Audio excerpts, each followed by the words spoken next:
En fait, le projet, ça s'appelle le Grand Calculateur 2. C'est un peu la suite d'un autre projet qui s'appelle le Grand Calculateur 1, qui a été réalisé aussi en 2013, mais sur lequel je travaille depuis 2 ou 3 ans. Puis, c'est toute l'idée de revenir à des éléments de base en électronique, à la base électronique, mais aussi de l'informatique. Le Grand Calculateur 1, il est basé sur des systèmes de calcul qui calculent en temps réel des nombres. Ils font des additions en temps réel.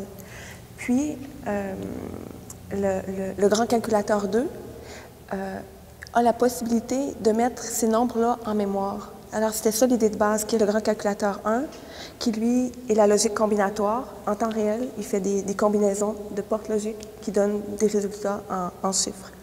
Puis, le Grand Calculateur 2, bien là, c'est la logique séquentielle. Séquentielle parce que, à partir du moment où on a une mémoire, bien, on peut faire qu'à un moment, quelque chose se passe, puis qu'à un autre moment, quelque chose d'autre se passe. Puis en électronique, ça s'appelle logique séquentielle. Le Grand Calculateur 2, c'est composé de modules comme ça, comme celui-ci. Puis, alors, ultimement, le Grand Calculateur 2 pourrait être connecté au Grand Calculateur 1, puis mettre en mémoire les données qui sont générées par le Grand Calculateur 1. Puis, les modules aussi, je m'intéressais à ce qu'ils puissent être autonomes dans leur fonctionnement, ce qui fait qu'ils peuvent fonctionner comme ça, un peu en autarcie. Donc, c'est comme s'ils étaient branchés sur lui-même, ce qui fait qu'ils fonctionnent en continu tout le temps. Il y a des mouvements qui font que la structure va changer de forme, puis c'est vraiment basé sur le mouvement du moteur qui va aller dans un sens ou dans l'autre. Donc, il y a comme 2 étapes possibles. Puis c'est là, à ce moment-là, qu'on parle de mémoire. C'est que je voulais vraiment que ça soit la forme, puis les changements de forme qui soient visibles plutôt que d'avoir un amas de fils, par exemple. Ça aurait pu être un gros amas de fils parce qu'il y a plein de fils, en fait, qui passent dans les tuyaux. Mais parce qu'ils passent dans les petits tuyaux, justement, ou tubes, on les voit pas. Puis ce qu'on voit, c'est vraiment juste des angles qui changent. En fait, il y a des différences de poids dans les matières. Il y a juste ça ici qui sert un peu de pivot, ben, c'est de la céramique, donc c'est plus lourd.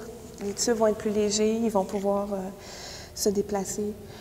En même temps, c'est très minimal, mais il y a quand même une recherche dans la matière qui m'intéresse à faire. Puis que ce soit déposé sur le plancher en béton, je l'ai vraiment pensé en pensant au plancher en béton.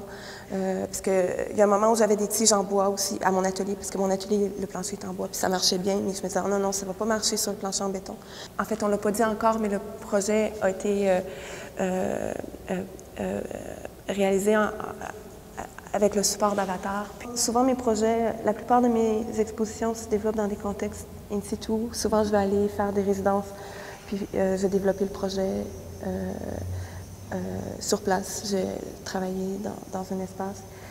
Puis, ce qui fait que quand je suis arrivée ici, bien, tout de suite, j'avais pas beaucoup de temps, mais tout de suite, j'étais préoccupée de l'espace, j'étais préoccupée de l'éclairage, j'étais préoccupée de structurer l'espace avec la lumière.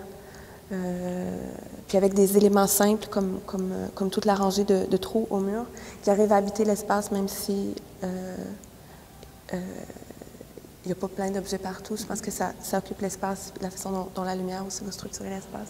Puis tu parlais de la trace qu'ils font. Avec le temps, ils se sont un petit peu déplacés au sol puis ils ont fait une trace.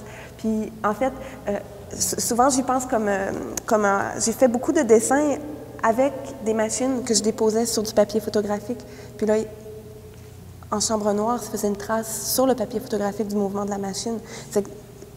On pourrait s'imaginer que le plancher, c'est la même chose. C'est la machine qui est déposée sur le plancher puis qui dessine. Mais c'est sûr qu'elle ne dessine pas vraiment, mais quand même, il y a cette idée-là du dessin qui est présente, je crois. Ouais.